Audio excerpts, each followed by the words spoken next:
How's it going, everybody? Welcome back. And today I want to be rating ExpressVPN, and hopefully we'll figure out whether it's a good choice for you or not. So it's going to be a quick, short video, but if you guys are looking for the full review, you'll find the link in the description down below that'll give you more of an in-depth look into the privacy policy, speed streaming, torrenting capabilities, as well as security and features. And of course, you'll find links to pricing discounts in the description as well if you'd like to save a little bit more cash on your ExpressVPN subscription. Okay, so when I think ExpressVPN, I think the best privacy policy in the business. Now, you can go through the entirety of the ExpressVPN privacy policy and you won't be finding any suspicious data collection practices. They do collect diagnostics information to help improve their service, but nothing that can identify you personally or anything that can be linked back to you.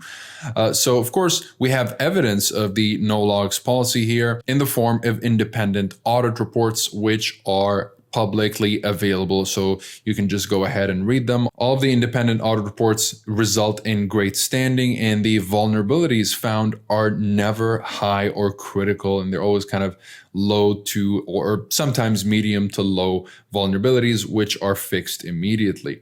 And another thing here which makes ExpressVPN worth your money is the trusted server technology, which means they operate their servers on RAM disks rather than hard drives, which means there are no physical drives in which data can be stored in, and whatever little data is stored within the RAM disks will be deleted with every machine reboot. So this is a wonderful technology, of course, to improve on the security and anonymity of the ExpressVPN users. And it could not have been demonstrated any better than in 2017 when the Turkish government seized an ExpressVPN server trying to extract information out of it as part of an investigation, and they were not able to get any information out of it thanks to the true no logs policy. And besides that, ExpressVPN is a very easy to use and simple VPN.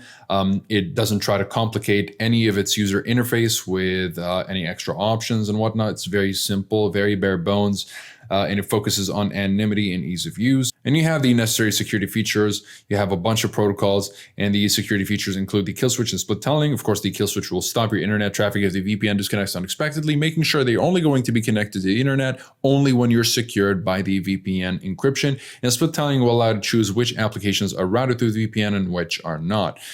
Besides that, in the protocols section here, you can just select lightweight UDP. It'll be the best protocol. You have over 3,000 servers in 94 countries, and you'll be able to secure up to 5 devices per subscription. It's a very reliable VPN overall, especially if you're in a censorship-heavy country. Most VPNs struggle with their reliability in China, but ExpressVPN remains to be the most reliable VPN for use in China or any other censorship-heavy country. And of course, it's a great VPN if you like to torrent. You can torrent to your heart's content. There are no bandwidth limits, and you are able to unblock all kinds of streaming services, no matter how obscure it may be. So that's pretty much it for this video. Again, if you guys are interested in ExpressVPN, find links to pricing and discounts in the description down below, as well as a full review if you'd like to learn more about ExpressVPN with regards to their privacy policy, speed streaming, torrenting capabilities, as well as security and features. And keep in mind that ExpressVPN do cover all the plans with a 30-day money-back guarantee, no matter which plan you get, and they have 24/7 live chat support as well. Besides that, comment below if you have any questions. I'll be happy to answer all of them. Like and subscribe if you'd like to support the channel and stay up to date with everything VPNs and cybersecurity. Thank you guys very much for watching. I'll see you in the next one. Have a wonderful day.